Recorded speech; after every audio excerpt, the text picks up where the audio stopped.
Welcome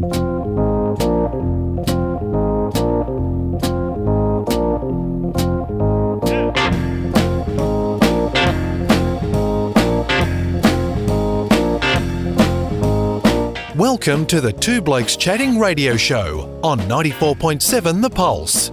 Music, interviews, news, and, well, Two Blokes Chatting. Now, here are the two blokes. Hey, I promised you lots of guests. Well, we've got sitting in the studio with us at the moment, we've got the CEO of the Geelong United Basketball Group. We've got a bloke who was a former AFL player. We've got another bloke who was a former AFL coach. We've got another bloke here who's been a GFL coach. We've got another bloke here who's been a BFL coach. We've got another bloke in here who is about to become a GFL coach. It is getting really, really crowded in here, Rob. It is indeed. And also the same, we've got an old work colleague of mine as well. Yeah, he's in here as well. Tell you what, don't, Leo.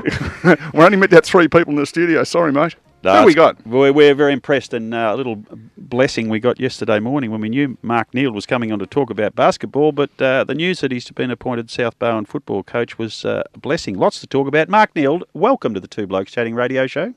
Thank you very much. Great to have you on. We've been talking about this. He spoke to South Barwon and said, mate, I'm going to be on the radio on Saturday morning with the Two Blokes Chatting. Can we get this thing organised? No, it's very good news. We'll deal with that later, but we want to talk about basketball because that's the reason we got you on in the first place. Heading up Geelong basketball, a sport that it's almost the quiet sport that so many people in Geelong play it, are involved in it. But since the Geelong Super Cats sort of went off the radar, basketball isn't talked much about in this town, but it's very, very well participated. It certainly is. We have enormous participation. What we've got at the moment, Geelong United Basketball is a new organisation. It's only 3 years old, and it is, depending on which angle you look at it, it is the culmination of some really hard work that's been done by a lot of people in the Geelong basketball community to get the sport to a stage 3 years ago where it was thought, okay, we have a lot of people wanting to play, a lot of people wanting to be involved. How can the sport move forward? So the question was, what's the best thing for the sport of basketball in our region? And what came from that was another comment that what we are going to do as a basketball community is put the sport of basketball out the front, and we're going to push it into the future. And what does that look like? So what it looked like was the formation of Geelong United Basketball. Where we are today, about 90% of what Geelong United Basketball does is for community basketball. 6,500 people throughout our region that play basketball on a weekly basis, Monday through Sunday, every day of the week, which is unbelievable. We are across 7 different venues. There are 17 affiliated basketball clubs within Geelong. There's another 200 teams that play on a weekly basis that are just social, as in, the three of us, we might grab 3 other people and say, listen, you want to pop down and put a social team in? Let's do that. So there's 2 elements. There's your club-based and your social-based. And then these days, the other 10% is called pathways. Now, back in the day, whenever that was, everyone says that, but it's sort of a different day for each one of us, I'm sure. Back in the day, we used to call it representative. You're not supposed to call it that anymore. I'm not really across that. We'll just accept it and move on. It's called pathways. Right. And it's very much, there's a participation element and a development element. It's not win at all costs, I think, is the big change from representatives. It becomes representative at the senior level, so under 20s, and we're under 20s, under 23s into open age. And in that stream of the sport, there's another 500 people that get around. Nowadays, the Supercats that you mentioned, the competition that is called NBL 1, which is the second tier competition which sits underneath NBL, and they complement one another. NBL these days in Australia runs predominantly the cricket season, the old-fashioned cricket season across summer. Mm-hmm. NBL 1 is winter. We have a men's team and a women's team that play in that. Final round of the season is actually this weekend. Both very much in the hunt for finals, should play finals, but that's the coach's role, not mine, and the players. So we've been playing out of the Geelong Arena for the NBL 1, averaging 1,250 people a week come along and have a look. So that's the one at North Geelong Station? That's right, yep. Yeah. So owned by the City of Greater Geelong and managed by the City of Greater Geelong. We have I would say, an interesting arrangement with the City of Greater Geelong. We have this thing called a licence to occupy 11 times a year, and there's always a little bit of, should I be doing that? Should they be doing that? I'm not really sure. We'll work it out. Good way, we'll we can each blame each other that way. Pretty much. Yeah. And everyone accepts the successes. No, I'm only joking. So that's basketball. There's a fair bit going on, and in terms of staff, I had to do this the other day, and it's our financial year in the world of basketball. It runs October 1st through to September 30th. It just fits in neatly with the basketball season. And I was filling in some things, and I thought, gee, there's a number of staff and volunteers. How do we do this? Okay, so I think there's 13 full-time staff in the office. There's a further 30 part-time staff that assist in the community competitions. And then when I was filling in all the forms with Basketball Victoria, and we're having a chat, and they said, well, your referees, they're part-time employees. So I said, okay, we've got 220 of them. I said, righto, now we better do some volunteers. And those pathways, it was about 40 teams, 40 junior teams, and it's amazing. Each team has a volunteer head coach, a volunteer assistant coach, and a team manager. So we better put another 120 in. And then the NBL 1 games, we went through that, and there's a core of about 12 volunteers that put those nights. There's a couple of paid staff that sort of oversee things. So all of a sudden we're looking at going, there's 6,500 players, there's 500 staff if you include the volunteers. It's a sport that is contributing to really inspiring lifelong activity. Yeah. Mark, did you play as a kid yourself? I'm glad you put as a kid. My honest answer to that is yes. Yeah. So I think like everybody, I don't know. When I went up through school, I went to school at St Joey's. St Joey's was very much clearly academia is important. You got to get that done. But the Christian Brothers were pretty keen for St Joey's to win every little sport that came along back then. That's what it felt like anyway. That's what. So we played absolutely every sport, including basketball, for a while as a junior. And do you remember what it was like in those days? Have you been able to draw any thoughts about what it should look like from your own experiences, or without being disrespectful, or was it too long ago?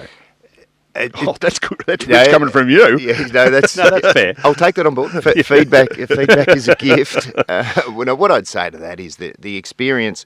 My role is not the role as a player. It's not as the role of a coach.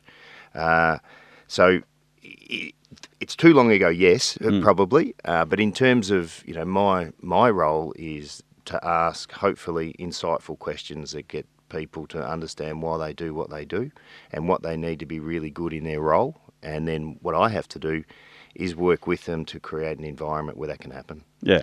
So the work that you're doing, effectively, it wouldn't matter whether it was netball or cricket or any other sport. It's really the sport factor is the product, I guess. You're like a product manager in that respect. That's exactly right. And having worked across education, I've been fortunate. I'm going to sound like I'm really old here. I'm not as old as what you think, but or as old as him either. But across education, I've had a great experience and to work across primary, secondary and tertiary level education. Obviously, I spent most of my life working in the AFL and was fortunate enough to play, coach and be an administrator in there. And one of the things that always hits me, no matter where you start or where you're working, is that we're people and relationships are really, really important. And there's so much crossover between business and sport and education, and being fortunate enough to work in all three, I can see that. Sometimes you say that to people that they've owned their own business, for 40 years, whatever the case may be, and you talk to them about sport and the crossover, and you can see the look in their face going, but it's not really about kicking a footy or throwing a basketball. And you say, listen, just forget that for a minute. If you know what you stand for, and you've got a bit of an idea about how you want to behave, and if you can align the majority of your decisions to that, you'll be okay. Yeah.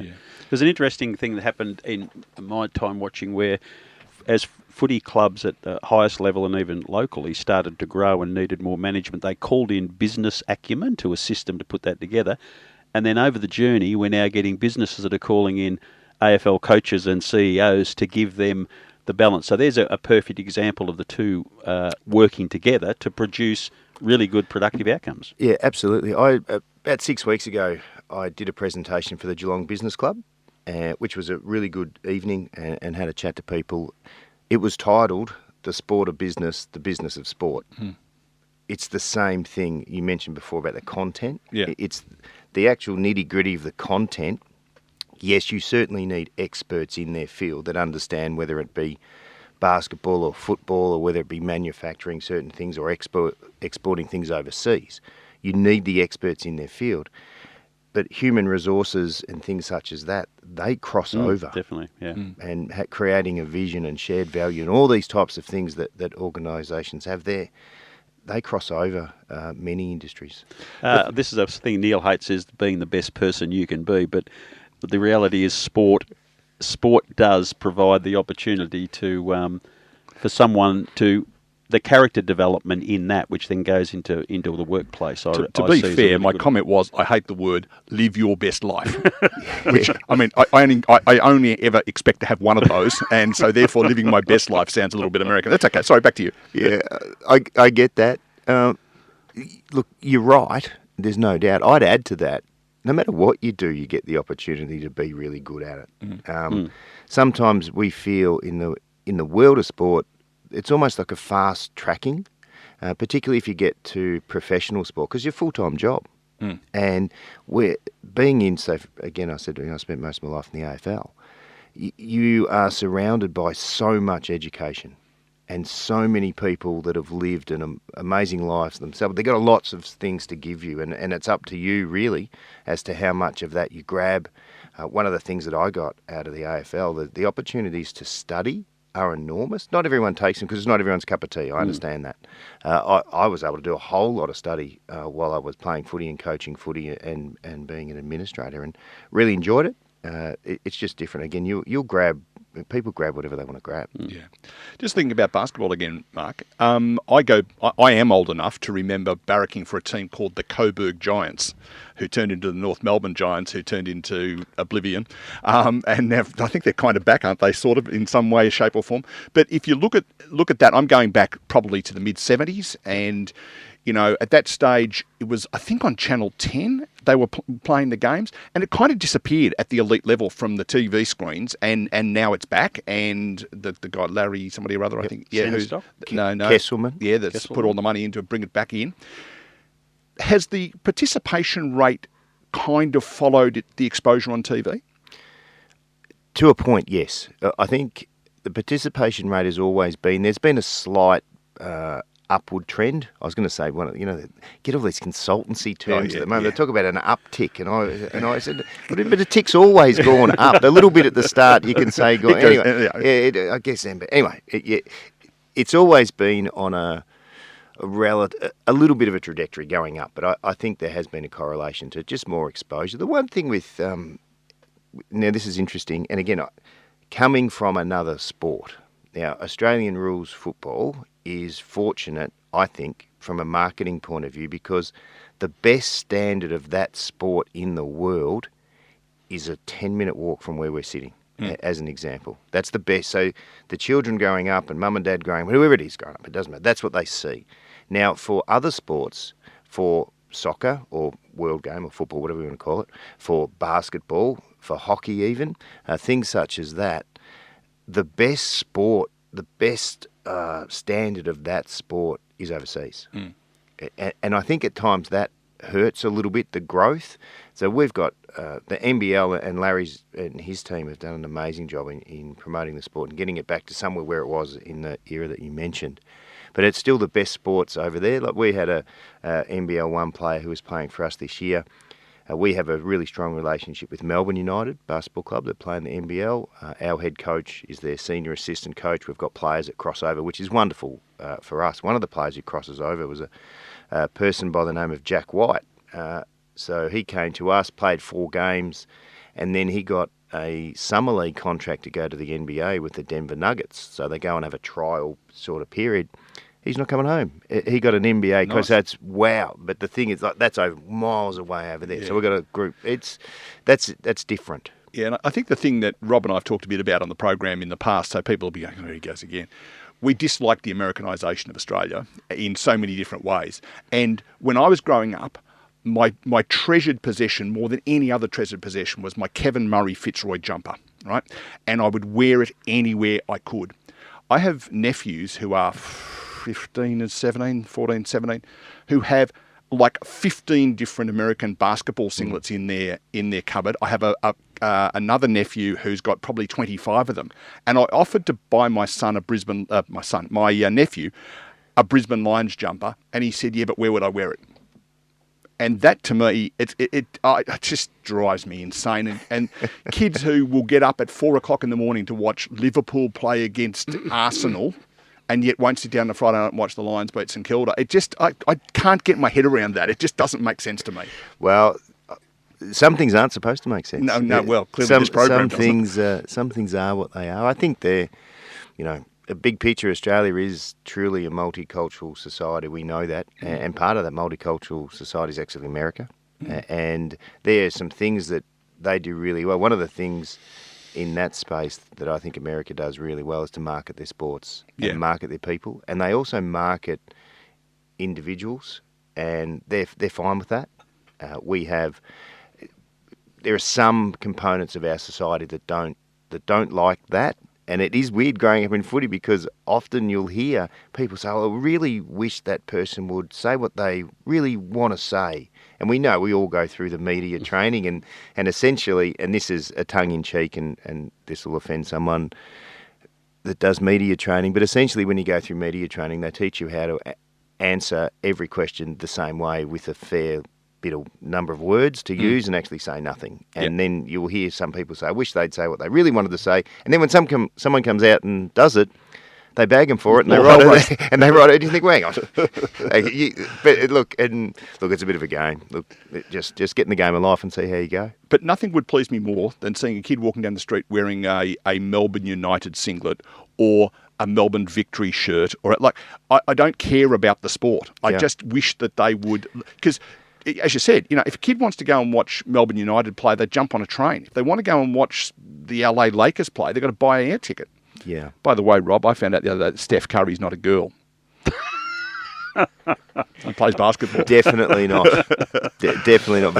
Yes, one of the best players going around. And look, you're right, I think. Also, part of that marketing campaign, the NBA basketball singlet is a legitimate fashion item. Where over here we tend to go, what do we do? Hoodies, a t-shirt, a polo. Two blokes chatting, wind cheaters, that sort of there thing. you go. Yeah. So it's very different. So in America, it's in certain components of their society, you wear a basketball singlet. Well, good for you. We're not really up for that over here. No. Hey, Mark, I've got a bit of a theory about, because the world is now so small with internet and television and the like, when basketball was really big in Australia, we had sort of access to the best, but not as much now.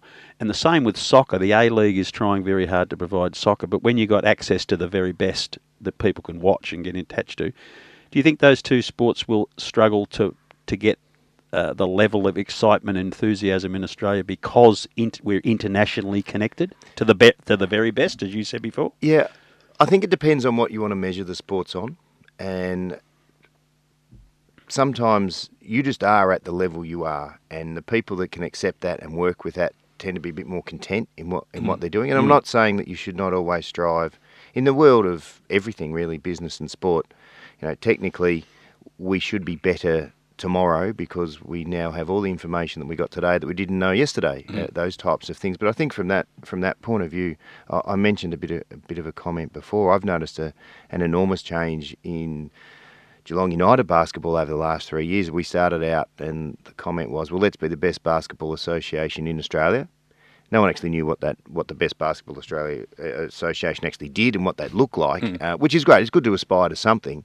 And now, 3.5 years down the track, you step back and say, well, what are we really doing? Well, we're helping people stay active for as long as we possibly can. That's the role of community sport. And like I said to you before, all the people that play. So that includes your 6-year-old children that are doing a thing called Aussie Hoops, trying to learn to play. And I'm sure that a fair percentage of those also do Oz Kick, and then there's Net Set Go, and there's Milo Cricket. They're awesome. Go and have a crack at everything. And we're all trying to really achieve the one thing. We've also started recently a concept called walking basketball is for 60 and overs, and it's going gangbusters. It is. Now, here's something that will, and we have, like everybody, we have a social media coordinator. His name's Aaron. I think he does a great job. He's got more of those social media platforms. I understand them. I'm not going to sound like a dinosaur. I know where they are. I don't necessarily sit on my phone and go through them. Anyway, Aaron put out a clip on TikTok of the walking basketball. Now, it truly went viral. Had over 60 million views, 70% of which were in America, and it was picked up. And from that, what we've been able to do, without doing anything other than Aaron doing that, there's been some businesses contact to say, well, how do I get a piece of that? All right. Which is great. So my response has always been, listen, we're a not-for-profit community organisation. Our TikTok is not for sale, so we're not doing that. But if you want to put your logo on something, and we can provide some T-shirts for the people that are playing. So one company said, we'd love to do that because they've got some exposure. So being a community, and this is a great, again, another learning for me, not-for-profit community organisation, the money's actually going to make sure that the program costs the participants nothing. So it's a zero cost, and after every Tuesday morning where they play, there's morning tea put on, because we understand that if you are retired or you're just trying to stay active, it's also about just being connected with the community. So there's little things that we can use to grow. So we try to blend the modern and to keep everyone active. We should make a note of that, Rob, so that when we get to our 60s, we could maybe take part. We're sensitive to the time, and you've got other things to do, like run a basketball organisation. But we probably should touch briefly on your football. You were very successful local coach at Ocean Grove many years ago, and then went on all the way up to the top. Yeah, I did. And you're back to where you were, kind of doing some local coaching. That's exciting. It's very exciting. It's very, very exciting. It's something that, look, I'd never said, I'm not one of those people to say, I'm done with that. Or I've got the opinion that, you only ever close the door if you really need to, and then do you really need to do it? So anyway, so Sarah and I have been back in Geelong for 3.5 years, and at that time came back to do a role with basketball, and that was pretty full on. So my head was there, and I go to see every Geelong game, which I really enjoy, so I keep into contact there. And the world of footy is like all other industries. I've been involved across player, coach, administrator, 5 different clubs. So I still got, ex-colleagues, friends at all clubs. So you keep an eye on what's going on and connect with them. So, and this happened. It happened pretty quickly. I had a conversation with a couple of people, Tim Sherman and Travis Agg from South Barwon, and we were just talking about footy and sport and all the things that came in the conversation. And eventually it got around to the fact that they were going to be looking for a new coach. So we talked about that. And look, seriously, I think the three of us sat there, spoke for about an hour about footy. And, it's pretty early in the conversation. I thought, gee, if this comes up, I might put my hand up for this. I'll see how we go. So we left that. And then Tim called back the next day and said, what do you think? I said, look, your organisation, you've got 1,000 people that are members. You've got women's footy, men's footy, netball, and we've got 3 daughters, all of whom have come through the netball pathway locally, and a couple, and one of them in particular has ended up at the pointy end of it all. And so I thought, maybe, and then maybe became yes pretty quickly. But I had to do, I report to a board. I had to make sure the board were comfortable that this was going to happen, and so we went through that. I asked to have a quick chat with the leadership group at South Barwon. My quick chat was just asking them some questions. I asked them what they thought the club stood for, why they do, what they think they need a new coach. And I did ask them, I said, who's going to win the premiership in the GFL? And I said, I'm not interested in the team. Can you tell me what they do really well? And so they gave some answers. And anyway, so on Thursday, I had a cup of coffee again with Tim and Travis, and I said, I think we're going to do this. Mark, I know from first-hand experience the South Barwon Footy Club are a great club. They do a hell of a lot right. And as a coach coming in, you've got a young list. You've got a wonderful organisation with good people. 2 of them you've mentioned that sit at. So for a coach coming in where you've got other responsibilities outside, it must be comforting to know you can just concentrate on the footy because all the other stuff is really, really well managed. Yeah, you're right. That certainly came across in the discussions. Very proud of their football and netball club right across, what they're doing for the community. So that aligned straight away. And there's a lot of people involved. And similar in a way, it's got some alignment to Ocean Grove, which appealed. It was a an organisation from a men's footy point of view that won a lot of premierships a while ago. They're pretty keen to win some more. They're hard to win, and I think the beauty is in trying to aspire to win them and try to put some things in place. And for me, coaching at community level, there'll be some sameness, but there'll certainly be some differences to 20 years ago. Clearly, I think most people would be aware that we're involved. I was on a bit of a mission. I think there were a few of us from here that I was always going to end up coaching in the AFL. That was clear. I loved my time at Ocean Grove, and I would still, to this day, say I believe with sport, we all sort of have a home. Ocean Grove is my home for sport. I don't live there anymore, but in terms of sport, I will always gravitate to there. I'm really excited about becoming involved with South Barwon Footy Netball Club, being a coach this time, doing it because I got a passion for coaching, and Sarah and I really enjoy being involved with the Geelong community. I'm on the chair of the Geelong Chamber of Commerce, on the board of the Geelong Chamber of Commerce, involved with basketball. We've got some connections with Lifeline and the Barwon Health Foundation, and when this opportunity had come up to another one to jump back in the community, once I thought I had enough time to do it, let's have a go. So I suppose it would have happened when you were coaching Melbourne, the first time you coached against Geelong, the first time the South Barwon runs out against St Joey's. Will it feel a bit funny? Look, it may well be. I think, that's really interesting. Look, probably it would be the answer to that, and you get on with it. You get on with it pretty quickly. I think one of the things that help you get on with it pretty quickly is when you're involved with anything and there's a group of people doing it, you become pretty connected to those people straight away. And sometimes real quick. Yeah, sometimes you don't even, and this might sound odd to people, sometimes you don't even see the colour of the jumper they're wearing, but you know the person. Yeah.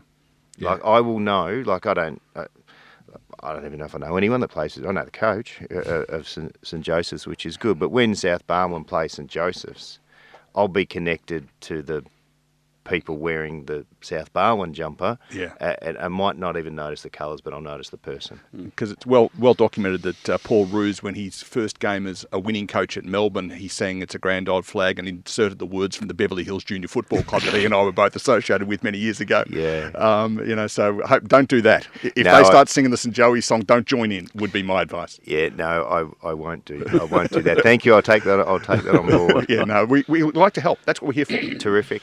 Mark, we do need to go, and you need to do some other things today. Thank you so much for joining us. It's been an absolute thrill having you here. And for those who were still trying to work it out, all those roles that we talked about at the start you're doing, and we didn't know about the Chamber of Commerce and Lifeline, so that just makes it even more crowded in here. Sound old, that's all. But I'm not that old. No, you're not that old. No, well, you're very much the youngest here, I can tell you that for a fact. Mate, thank you very much for coming in. Hopefully you've enjoyed the experience and might like to come back some other time, because there's so much more to talk about. We never got anywhere near your joy of watching the catch, philosophising on the game, all of that sort of stuff, because there's a heap in there. But as I said, some connection to South Barwon. I would certainly wish you all the very best there, and I'm sure you'll handle it well. Thank you very much. I really enjoyed it. Thanks for inviting me on.